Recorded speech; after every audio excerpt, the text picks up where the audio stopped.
Class 11th में एक chapter है कॉम्प्लेक्स नंबर। तो आइए आज कॉम्प्लेक्स नंबर के बारे में हम लोग बातचीत करते हैं। अच्छा, जो कॉम्प्लेक्स नंबर है वो आज से पहले 10 तक नहीं पढ़ाया गया। तो 10 तक नहीं पढ़ाया गया का मतलब ये मैं कहना चाह रहा हूँ, डेफिनेटली एक नया क्लास है तो नया चैप्टर ही होगा। नहीं पढ़ाया गया का मतलब ये है कि इसमें टोटल बातें नई हैं, है ना। और ये जो नई बात है ये क्वाड्रेटिक इक्वेशन से कंसर्न करती हुई बात है।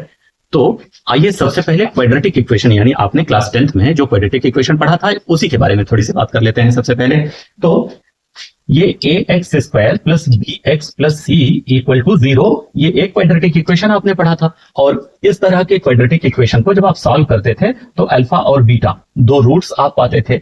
और वो जो अल्फा और बीटा पाते थे, जैसे मान लीजिए कोई इक्वेशन दिया गया और कहा गया कि उसे सॉल्व करके बताइए कि उसके रूट्स कितने आएंगे और क्या क्या आएंगे, तो आप उसे सॉल्व करते थे, सॉल्व करके और पूरा सिस्टमेटिकली, और इसके बाद उसकी वैल्यू निकाल लेते थे। लेकिन उसी क्लास में 10th में ही आपसे फिर बाद में मतलब पहली एक्सरसाइज या दूसरी एक्सरसाइज के बाद फिर आपके पास एक एक्सरसाइज आती थी और उसमें कहा जाता था कि ये एक नया क्वाड्रेटिक इक्वेशन है, इसे बिना सॉल्व किए हुए आपको बताना है कि इसके रूट्स कैसे आएंगे, किस नेचर के होंगे, यानी नेचर ऑफ रूट्स की बात की गई थी। तो वहां पर एक वर्ड इंट्रोड्यूस हुआ था और वो हुआ था डिस्क्रिमिनेंट। डिस्क्रिमिनेंट की value b square minus 4ac थी, वो आपको याद होगा। तो ये जो बी स्क्वायर माइनस 4ac है, इसी की वैल्यू निकाल करके और आप पता कर लेते थे कि जो दोनों रूट्स आएंगे वो किस तरह के होंगे। और आप ये कहते थे कि अगर डी की वैल्यू ग्रेटर देन 0 हो जाएगी तो रूट्स जो होंगे वो रियल और अनइक्वल होंगे, और अगर टी की वैल्यू मान लीजिए इक्वल टू 0 हो गई तो रूट्स रियल और इक्वल हो जाएंगे, और डी की वैल्यू अगर लेस देन 0 होगी तो इमेजिनरी रूट्स हो जाएंगे। ये चीज आपने वहां पर पढ़ा था। अब वहां पर आपने ये देखा था कि मान लीजिए डी की वैल्यू आपने निकाला और इसके बाद आपने पाया कि डी इज ग्रेटर देन 0, तो आप कहते थे रूट्स रियल और अनइक्वल होंगे। अब वो दोनों रूट्स आप निकाल के दिखा भी देते थे कि ये दोनों रूट्स ये हैं, और जब डी इक्वल टू 0 हो जाता था तो कहते थे रूट्स रियल और इक्वल होंगे, और वो दोनों रूट्स भी आप निकाल देते थे। लेकिन यहाँ पर जैसे ही बात आती थी कि डी इज लेस देन 0, तो उस कंसर्न में आप कहते थे कि it is roots are imaginary, और वहीं पर उस मामले को आप बंद कर देते थे। लेकिन आज वहीं से मामला शुरू होने वाला है। तो आपको कॉम्प्लेक्स नंबर में आपको यहां से उठाया जाएगा कॉम्प्लेक्स नंबर। तो क्या ऐसा था कि वहां पर उसे छोड़ दिया जाता था, तो इसके आगे क्या होता है थोड़ा सा उसी के बारे में थोड़ी बात करना शुरू करते हैं। और अभी ये पूरा चैप्टर कर लिया जाएगा। और देखिए ये जो चैप्टर है, ये चैप्टर पूरा मैं इसको 2 पार्ट में कर रहा हूं, क्योंकि इसमें 6 टॉपिक हैं टोटल, है ना। तो 6 टॉपिक को एक में ही सारा मर्ज कर देना, इट विल टेक टाइम। तो 2 पार्ट में करेंगे। पहला पार्ट यह है आपके सामने, और दूसरा पार्ट अभी 2-3 या 4 घंटे बाद आपको दूसरा पार्ट भी मिल जाएगा। तो आइए शुरू करते हैं उसी से, है। और एक चीज समझते हैं कि जब डी की वैल्यू आपको लेस देन 0 मिलती थी, तो इसका मतलब मान लीजिए कोई इक्वेशन लिखा है x square minus 1 equal to 0, और आपने इसे सॉल्व करना शुरू किया। तो आपने कहा x square minus 1 square equal to 0, यानी a plus b, a minus b, ये सारी चीजें आपको पता है। a minus b, x minus 1 equal to 0, तो x की वैल्यू एक बार -1 और एक बार +1, तो ये दोनों रूट्स आप निकाल लेते थे। लेकिन अगर मैं आपसे ये पूछूं कि x square plus 1 equal to 0, चलिए +2 कर लेते हैं, +2 इक्वल टू 0, अगर ऐसा हो तो आप क्या करेंगे? फिर आप कहेंगे कि एक्स स्क्वायर माइनस नहीं प्लस √2 और इसका स्क्वायर इक्वल टू 0, और अब क्या करेंगे, है ना। यहां पर आकर के दिमाग कहता है ना कि फिर क्या, यहां तो a square minus b square था, इस वजह से a plus b, a minus b लगा दिया। लेकिन अब इसका क्या करें? अल्टीमेटली आप ये बात कहने के लिए मजबूर हो जाते हैं कि x square will be equal to minus √2 square. अगर आपने स्क्वायर नहीं हटाया तो, अगर आप स्क्वायर हटा भी देते तो भी आप इसे यूजुअल तरीके से सॉल्व कर सकते थे। तो हटा करके कैसे करते? तो अगर आप हटाते तो ये बात आती ना, ये इतना कि x square will be equal to -2, ये इतना आ जाती, और फिर आप एक्स की वैल्यू निकालते तो आप कहते प्लस माइनस √/-2। अब -2 रूट के अंदर -2 है, रूट के अंदर -2 है, इसकी वैल्यू आइए निकालते हैं, इसे सीखते हैं। अब यहीं से बात शुरू होती है कि ये एक इमेजिनरी नंबर आ गया, ये एक इमेजिनरी नंबर आ गया। अब जैसे रूट ओवर -2 है, इसी को ले लीजिए, रूट ओवर -2 है। इस रूट ओवर -2 को आप क्या लिख सकते हैं, इसे आप लिख सकते हैं -2 इंटू 1 रूट के अंदर, या फिर इसको आप शफल भी कर सकते हैं, -1 इंटू 2 ऐसे भी आप लिख सकते हैं।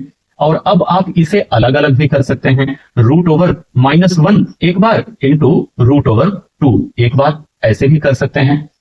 अच्छा, अगर आपसे ये कहा जाए कि एक दूसरे टॉपिक, मतलब यही टॉपिक है लेकिन थोड़ा सा चेंज करते हैं, अभी यहां पर क्वेश्चन होना बाकी है, अभी इसका आंसर आना बाकी है। एक जरा दूसरी बात कर लीजिए कि जैसे मान लीजिए दो नंबर्स हैं, √2 और √3।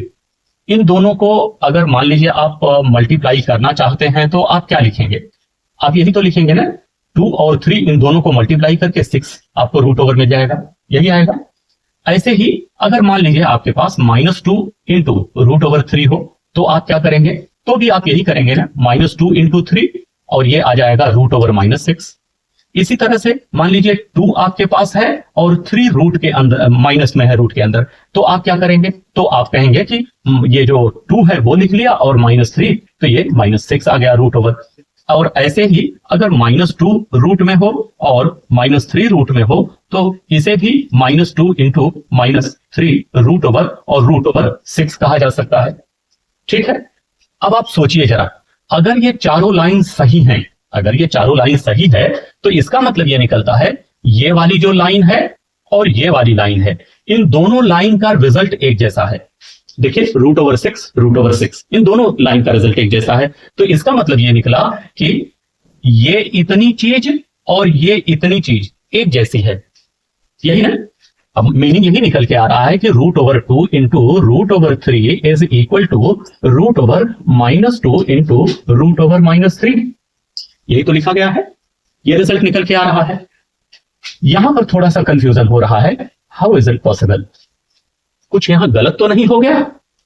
Late us check, let us talk about this.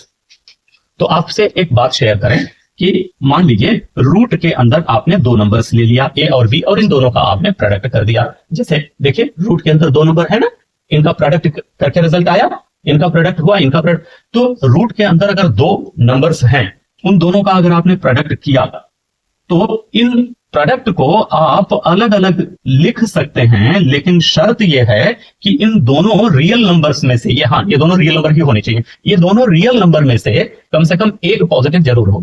यानी इस प्रोडक्ट को इस तरह से आप तब लिख सकते हैं जब इन दोनों रियल नंबर में से एक रियल नंबर पॉजिटिव हो, तो ऐसे लिखा जा सकता है ना। और अगर ऐसा नहीं है तो ऐसे केस में क्या होता है उसकी बात करते हैं थोड़ी सी, यहीं पर कर लेते हैं। देखिए रूट ओवर -1 जो होता है ये एक इमेजिनरी नंबर होता है, इमेजिनरी नंबर। तो ये जैसे यहां पर बात आई थी ना कि root over -2 is an imaginary number, in same way root over -1, root over -3, root over तो माइनस के ऊपर अगर रूट लगा है दैट इज इमेजिनरी नंबर। तो ये एक इमेजिनरी नंबर है और इसे आई से डिनोट करते हैं, आई कहते हैं आयोटा को, आयोटा इसका फुल फॉर्म होता है आई। अब आप सोचिए अगर दोनों साइड का आप स्क्वायर कर देते हैं तो इसका रूट हट जाएगा और -1 मिल जाएगा, यानी आई स्क्वायर की वैल्यू आपको मिल गई। और मान लीजिए इसके भी दोनों साइड का आप स्क्वायर कर देते हैं तो -1 इंटू -1 विल बी +1 और ये i⁴ हो जाएगा। तो अब आप देख रहे हैं कि आई स्क्वायर की वैल्यू -1 हो गई, i⁴ की वैल्यू 1 हो गई और i की वैल्यू रूट ओवर -1 हो गई। तो यहां पर जो क्वेश्चन मार्क है इसे अब हटाइए, इसे हम i कह लेंगे और ये रूट ओवर 2 हो गया, तो ये रूट ओवर 2i, यानी ये रिजल्ट बनता है इसका। और इसी तरह से अगर आप इसकी बात करें तो ये इनवैलिड इसलिए हो गया क्योंकि आप सोचिए ये दोनों चीजें एक ही रूट में हैं, इन्हें अलग अलग नहीं लिखा जा सकता क्योंकि ये दोनों में से एक पॉजिटिव होना जरूरी था। तो आपने ये देखा कि यहां पर आपको मिला कि i is equal to root over -1 and i square is equal to -1, squaring both sides. फिर अगर i³ निकालना हो तो आप कह सकते हैं i स्क्वायर इंटू आई। तो i स्क्वायर की वैल्यू -1 यहां मिल चुकी है इंटू आई, इट मीन्स ये i हो गया, i³ की वैल्यू i आ गई, i⁴ इज 1। तो इस तरह से इंट्रोडक्शन हो गया इमेजिनरी नंबर का। और अब जब आप इमेजिनरी नंबर समझ गए तो इसका मतलब हुआ कि अब आपको कॉम्प्लेक्स नंबर बताया जा सकता है। देखिए, कॉम्प्लेक्स नंबर की जब आप बात करते हैं तो इसमें रियल और इमेजिनरी दोनों नंबर्स होते हैं। रियल नंबर वही जो रियल नंबर लाइन पर आप रिप्रेजेंट करते हैं, और इमेजिनरी नंबर को फिर रियल नंबर लाइन पर रिप्रेजेंट करने का मतलब उसे कहा जा सकता है, इमेजिन किया जा सकता है कि हाँ कोई एक नंबर होगा जो एक फला जगह पर होगा, इस पोजीशन पर आएगा, है ना। तो that can be imagine only. तो कॉम्प्लेक्स नंबर को कॉम्प्लेक्स नंबर, अगर इसकी अब आप बात करते हैं तो आप ये कह सकते हैं कि इसे Z से डिनोट किया जाता है, या किसी और से डिनोट कर दीजिए आप। Z से डिनोट किया हुआ कोई एक कॉम्प्लेक्स नंबर है, that is x plus IY, ये एक कॉम्प्लेक्स नंबर है। या फिर आप कह सकते हैं कि Z1 is any other complex number, it's value is x minus IY, ये भी एक कॉम्प्लेक्स नंबर है। इन दोनों केस में x और y ये दोनों रियल नंबर हैं। These two belongs to R, दोनों रियल नंबर होते हैं। और इन दोनों रियल नंबर में आप जैसे प्रेजेंटेशन की बात कर लें तो आप कह सकते हैं कि real part of complex number Z is known as x and imaginary part of complex number Z is Y। I नहीं लिखेंगे आप, है ना, I नहीं लिखेंगे। अच्छा, इसके बाद थोड़ी सी बात कर लेते हैं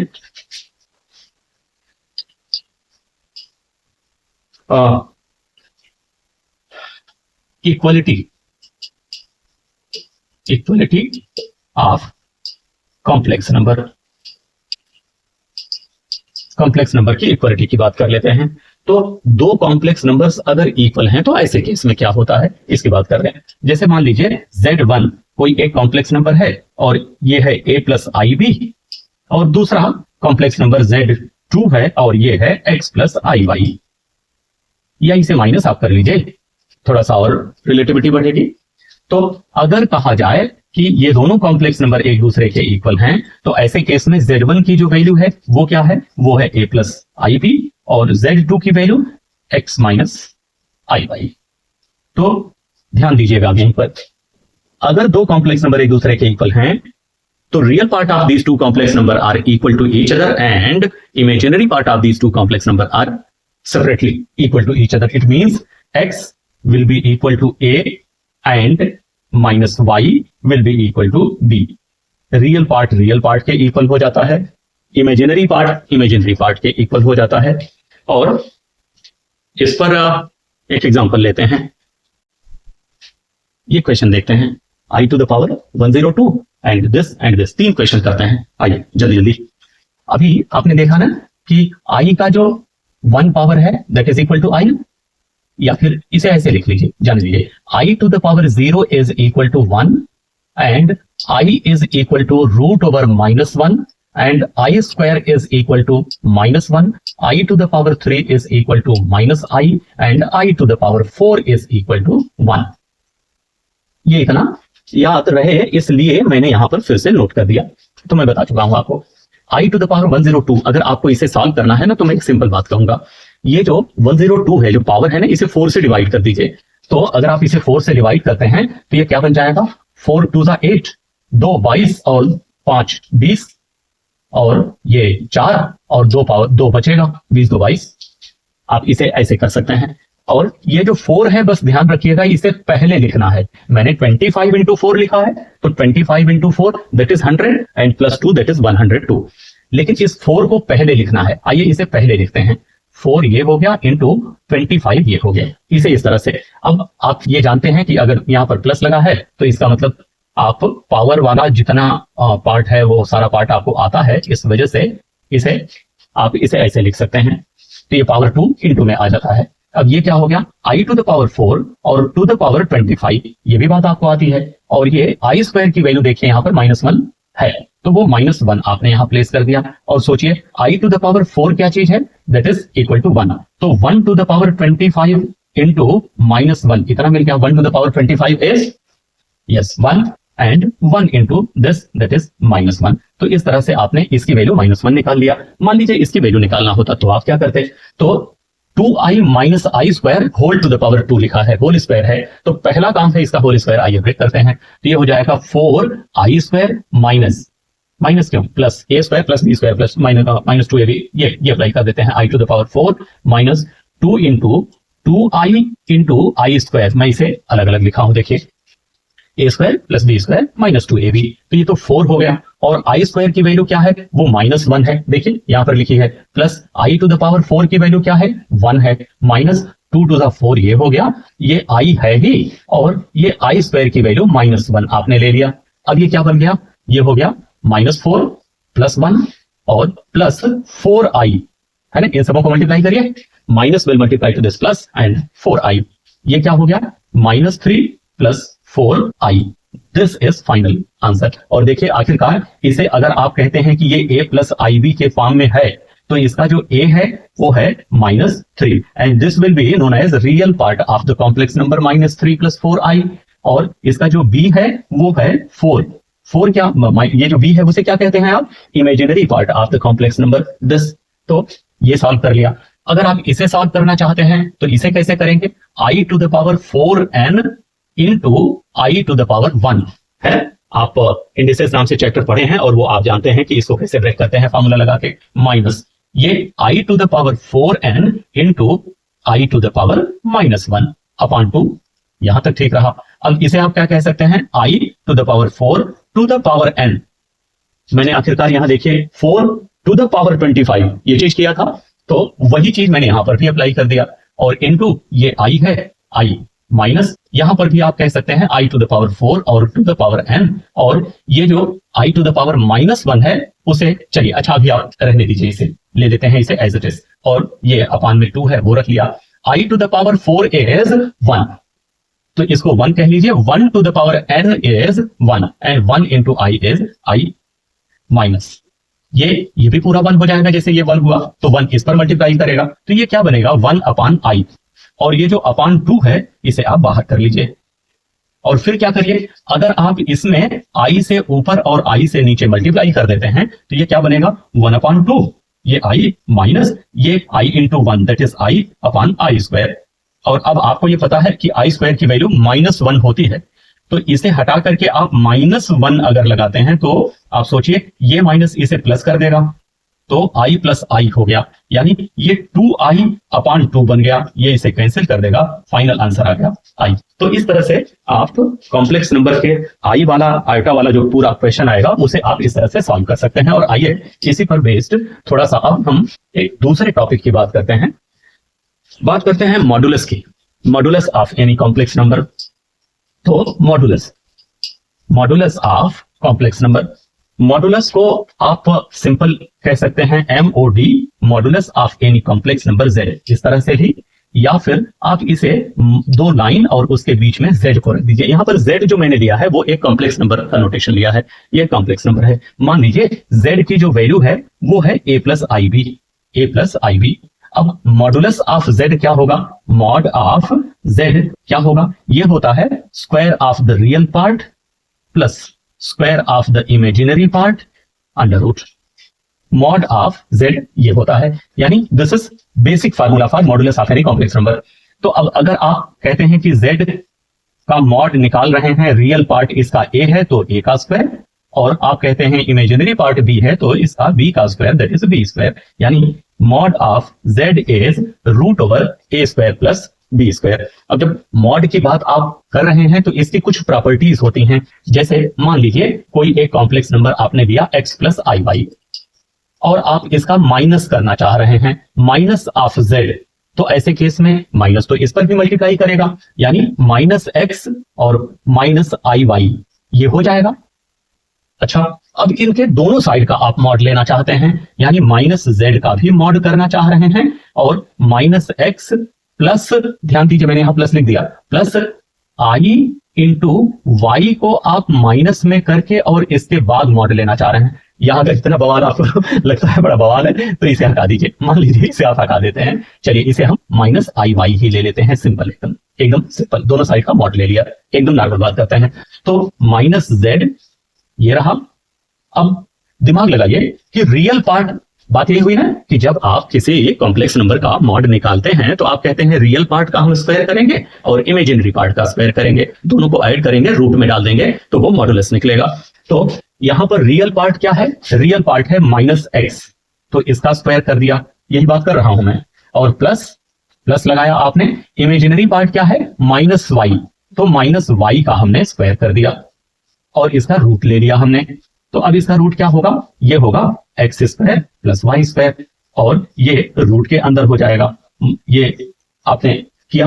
और अब आप देखिए, अगर आप इसे अलग से लिखिए z equal to x plus i y, और इस बेसिक फार्मूले पर इसे ले आइए और आप कहिए कि मॉड हम दोनों साइड का करेंगे, तो mod of x plus i y यहां पर बनेगा ये।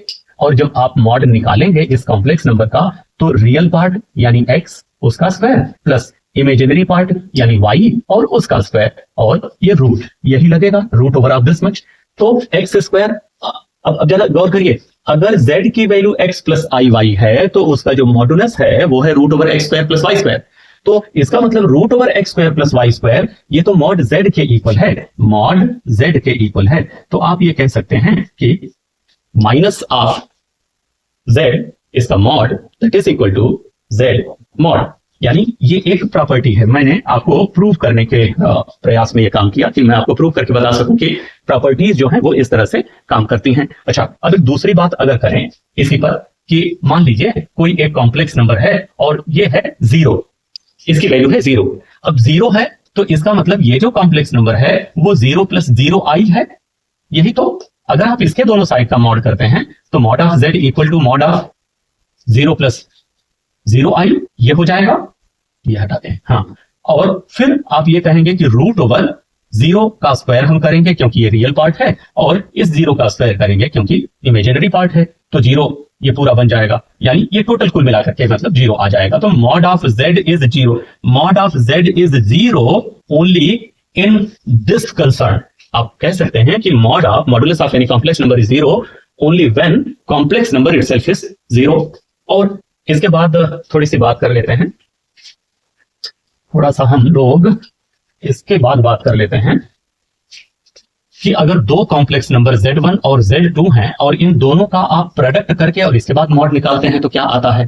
तो ये भी एक प्रॉपर्टी है, तो ये आता है mod of Z1 into mod of Z2, ये भी एक प्रॉपर्टी है। इसी तरह से अगर आप डिवीजन की बात कर लें, यानी Z1 और Z2 दो कॉम्प्लेक्स नंबर हैं और दोनों एक दूसरे को इस तरह से ऐसे किए गए हैं, यानी Z2 is dividing Z1 in that concern, जो बनता है वो बनता है ये इतना, mod of Z1 upon mod of Z2, ये बन जाता है। और मान लीजिए आपको दे दिया जाए मॉड ऑफ Z और उसका स्क्वायर, और ये मॉड ऑफ Z मतलब Z स्क्वायर का मॉड निकालने के लिए दे दिया जाए, तो इसकी जो वैल्यू आएगी वो आएगी मॉड ऑफ Z स्क्वायर। ये सारे एज अ फॉर्मूला आप याद कर लीजिए, या फिर ये सारा अगर मैं एक्सप्लेन करना शुरू करूंगा, प्रूव करना शुरू करूंगा, तो this video will be much more longer. That's why मैं आपसे यही कहूंगा कि जस्ट मेमोराइज इट, या फिर जैसे मैंने 1-2-3 वो जो किए थे उस तरह से आप करिएगा तो आपको इसमें बहुत सपोर्ट मिलेगा। और एक टॉपिक और लेते हैं, वो टॉपिक है कंजुगेट। तो किसी कॉम्प्लेक्स नंबर का हम कंजुगेट कैसे निकालते हैं, और ये आज की लास्ट टॉपिक होगी, और इसके बाद 2-3 क्वेश्चन होंगे। मॉडुलस और कंजुगेट दोनों पर एक ही साथ करा देंगे। मॉडुलस खत्म हुआ, कंजुगेट शुरू कर रहे हैं, फिर इसके बाद क्वेश्चन करेंगे, तो सारी चीजें उसमें कवर कर लेंगे। तो conjugate of any complex number, किसी कॉम्प्लेक्स नंबर का कंजुगेट हम कैसे निकालते हैं। कंजुगेट का मतलब आप यूं समझ सकते हैं कि जैसे एक कॉम्प्लेक्स नंबर Z है, इसकी वैल्यू a प्लस आई भी है, तो जो कंजुगेट निकलेगा उसे उसके ऊपर हम इस तरह से एक लाइन लगा देंगे और इसे बार कहते हैं। ये बात आपको पता है, तो 9th वगैरह में आप पढ़ लिए होंगे बहुत पहले। और this will be equal to a plus i b bar, इसके ऊपर बार लगा दीजिए, और जब आप बार लगा देंगे तो a माइनस आई बी हो जाएगा। आप जरा इसमें थोड़ा सा गौर से बात को सुनिएगा। जैसे एक एग्जाम्पल, एक नहीं दो एग्जाम्पल इनफैक्ट ले लेते हैं। मान लीजिए कोई एक कॉम्प्लेक्स नंबर है z और उसे आपने कहा कि 3 + 4i है, 4i। अब इसका अगर आप कंजुगेट निकालते हैं तो 3 - 4i बन जाता है, यानी इमेजिनरी पार्ट का आपने साइन चेंज कर दिया। अच्छा, अगर मान लीजिए कोई एक कॉम्प्लेक्स नंबर हम ले लेते हैं z और वो 3 - 4i है पहले से ही, तो ऐसे केस में उसका अगर आप कंजुगेट निकालें तो 3 + 4i बन जाएगा, यानी इमेजिनरी पार्ट का ही आप साइन चेंज कर रहे हैं। एक एग्जांपल और ले लेते हैं। मान लीजिए z कोई एक कॉम्प्लेक्स नंबर है, -3 - 4i है, तो अब इसका अगर कंजुगेट निकालना हो तो क्या करेंगे आप?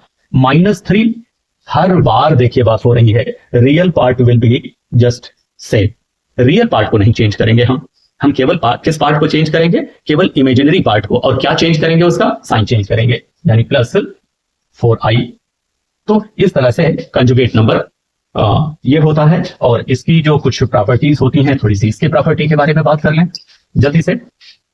तो देखिए, जैसे मान लीजिए कोई एक कंजुगेट नंबर, ये वो कंजुगेट नंबर नहीं, ये कोई एक कॉम्प्लेक्स नंबर है और इस कॉम्प्लेक्स नंबर का आपने कंजुगेट निकाला और उस कंजुगेट का भी आपने कंजुगेट अगर निकाल दिया तो फिर से यही कॉम्प्लेक्स नंबर आ जाएगा। एक प्रॉपर्टी तो ये हो गई। दूसरी प्रॉपर्टी ये है कि अगर मान लीजिए कोई एक कॉम्प्लेक्स नंबर z1 है और दूसरा z2 है और इन दोनों का एक साथ दोनों को ऐड करके और जो रिजल्ट आएगा उस रिजल्ट का आपने कंजुगेट निकाल लिया, तो ये डायरेक्टली किसके इक्वल होगा? ये होगा पहले वाले और दूसरे वाले दोनों के कंजुगेट निकाल के उन्हें ऐड करके जो रिजल्ट आएगा वो सब सेम होगा।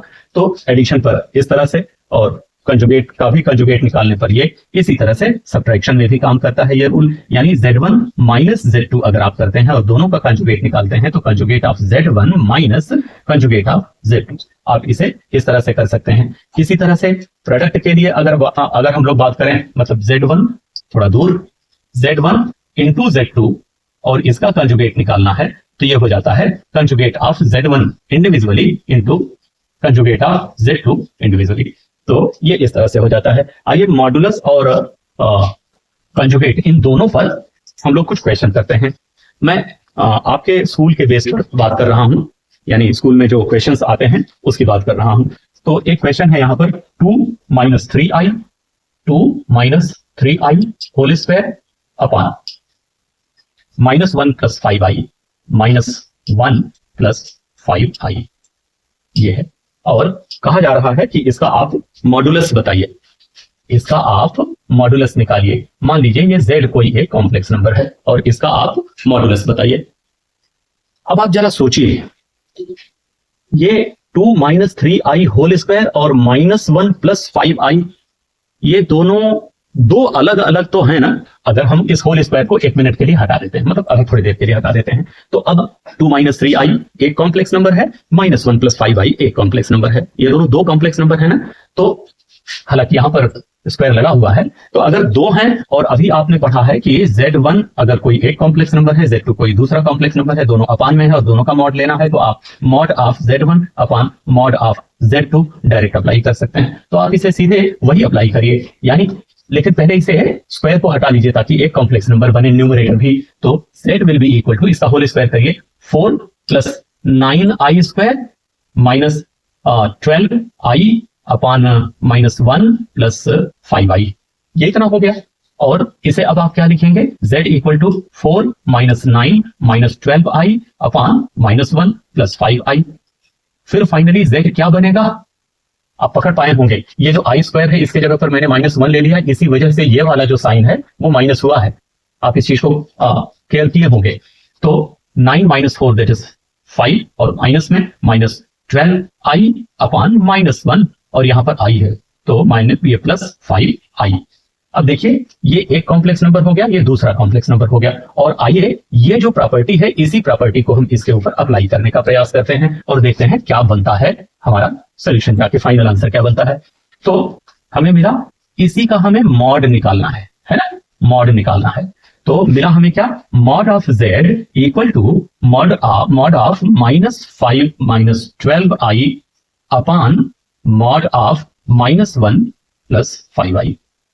आप समझ पाए होंगे बात को, क्योंकि ये दोनों अलग अलग कॉम्प्लेक्स नंबर्स हैं और इन दोनों कॉम्प्लेक्स नंबर्स का मॉड अगर एक बार पे लिखा हुआ है तो उन दोनों को ये ऐसे आप लिख सकते हैं। और आपको ये याद आ रहा होगा कि अगर z कोई एक कॉम्प्लेक्स नंबर है, इसे a प्लस iv कहा गया है, तो इसका मॉड निकालने के लिए आप रियल पार्ट का स्क्वायर प्लस इमेजिनरी पार्ट का स्क्वायर और रूट ओवर यही आप करते हैं। तो जरा आप निकालिए इसको, मॉड z इक्वल टू -5 इसका स्क्वायर, रियल पार्ट हमारा ये है, प्लस इमेजिनरी पार्ट -12 है इसका स्क्वायर और ये रूट के अंदर जाएगा, अपॉन -1 इसका स्क्वायर प्लस 5 इसका स्क्वायर और ये भी रूट के अंदर जाएगा। तो अब क्या बना गया अल्टीमेटली, -5 का स्क्वायर 25 प्लस 144 अपॉन 1 प्लस 25 और ये रूट में है दोनों, तो ये हो गया 169 root over upon 26 root over. अब ये क्या बन जाएगा, 13 अपॉन 26 विद इन रूट। तो ये फाइनल आंसर हो गया, यानी इसका आपने जो मॉडुलस निकालने के बारे में सोचा था वो मॉडुलस आपने इस तरह से निकाल लिया।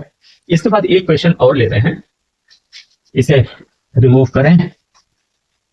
मॉडुलस के बाद एक क्वेश्चन आइए लेते हैं कंजुगेट पर। अब पहले एक मॉडुलस पर किया तो एक कंजुगेट पर करते हैं। और फिर क्वेश्चन कह रहा है कि if z is 1 upon 3 minus 4i, then what is conjugate of this z, this complex number? तो इसका कंजुगेट अगर आप निकालना चाहते हैं तो सबसे पहली बात आपसे करें कि देखिए 1 अपॉन कॉम्प्लेक्स नंबर लिखा हुआ है, तो अगर नीचे डिनोमिनेटर में आपको i मिलता है तो उसे प्रयास यही करिए कि डिनोमिनेटर में न रहने दिया जाए। मतलब ये सिंपलेस्ट अप्रोच है ना, ये एकदम सिंपलेस्ट अप्रोच है। तो डिनोमिनेटर में न रहने दिया जाए, तो इसके लिए आप ये कह सकते हैं कि 1 अपॉन 3 minus 4i ये लिखा है और मल्टीप्लाई कर दें 3 plus 4i से ऊपर भी और 3 plus 4i से नीचे भी, तो ये क्या बन जाएगा, 3 plus 4i upon 9 minus 16i square. क्या कहते हैं, a plus b a minus b is a square minus b square। तो ये क्या बना फिर 3 plus 4i upon this is 9 and this is 16, तो 3 प्लस 4i अपॉन 25। अच्छा, यहां पर प्लस क्यों हो गया, यहां पर तो माइनस था 16 के पास, यहां प्लस क्यों हो गया, क्योंकि ये i² -1 होता है, -1 इसे मल्टीप्लाई करके बना दिया उसे प्लस z की वैल्यू। अब आप क्या कहिए कि आपका जो z है वो है 3 अपॉन 25 प्लस 4 अपॉन 25i। अब ये एक कॉम्प्लेक्स नंबर, सिंपल देखिए नीचे i नहीं रह गया। अब इसका अगर आप कंजुगेट निकालना चाहते हैं तो z bar equal to 3 upon 25 minus 4 upon 25i, this is conjugate of this complex number. और इसके बाद एक दो क्वेश्चन और मैं रखा हूं।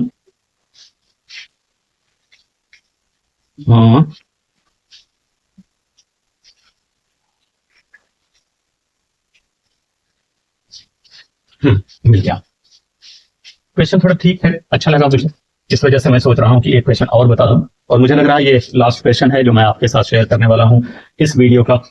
तो 1 plus i into z is equal to 1 minus i into z bar. और लिखा हुआ है कि if this one is equal to this one, अगर ये दोनों एक दूसरे के इक्वल हैं, then show that z equal to i minus i z bar, z equal to minus i z bar. आइए इसका सॉल्यूशन देखते हैं, है ना। कहा जा रहा है कि if this one is equal to this one then prove that this one is equal to this one. तो आइए जो हमें गिवन, देखिए जब प्रूविंग के क्वेश्चंस आपको मिलते हैं तो आप यही कहते हैं कि जो हमें गिवन है उसी से हम सॉल्व करना शुरू करेंगे। तो आइए सॉल्व करना शुरू करते हैं। जो गिवन है उससे, गिवन क्या है, 1 plus i z is equal to 1 minus i z बार।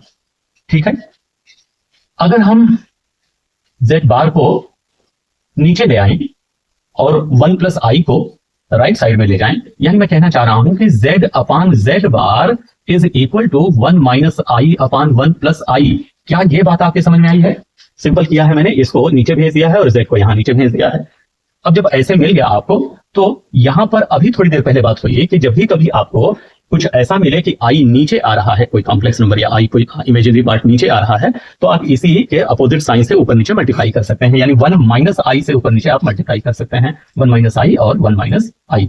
अब ये ऊपर क्या हो गया 1 minus i to the power 2 और नीचे क्या हो गया a प्लस बी या minus b, that is 1 square minus i square, और इसका होल स्क्वायर जब आप ब्रेक करेंगे तो 1 प्लस आई स्क्वायर माइनस 2i अपॉन ये जो 1 है वो रहा और आई स्क्वायर की वैल्यू -1, इसलिए ये +1 हो गया। अब आपको z अपॉन z बार इसकी क्या वैल्यू मिल गई, this is 1 and this i square is -1 and -2i upon 2, ये इतना मिल गया। Now what you can say z upon z bar is equal to this one cancel, this is -2i upon 2, ये 2 इसे कैंसिल करेगा, इसका मतलब हुआ कि -i मिल गया z अपॉन z बार की वैल्यू। अब आप जरा सोचिए, ये z बार तो यहां पर ले आ सकते हैं आप, यानी z equal to -i z bar, ये तो ये प्रूफ हो गया। तो आप अगले 3 टॉपिक के लिए एक दूसरा इसी के पार्ट का जस्ट वेट करिए, 3-4 घंटे में वो भी आपको मिल जाएगा, तो ये चैप्टर पूरा कंप्लीट हो जाएगा, है ना।